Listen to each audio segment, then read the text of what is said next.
વેરાવળના આઈ શ્રી ધારવાડી ખોડિયાર મંદિર ખાતે વોરા પરિવાર દ્વારા ધ્વજારોહણ કરાયું. કોટડાસાંગાણી તાલુકાના વેરાવળની ભાગોળે આવેલ શ્રી ધારવાડી ખોડિયાર મંદિર ખાતે આજરોજ વિવિધ ધાર્મિક કાર્યક્રમો યોજાયા હતા.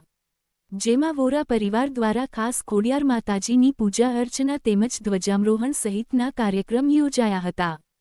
તેમજ બપોર બાદ બાળકોને બટુક ભોજન તેમજ સાંજની સંધ્યા આરતીમાં વોરા પરિવાર સહિતના સદસ્યો જોડાયા હતા.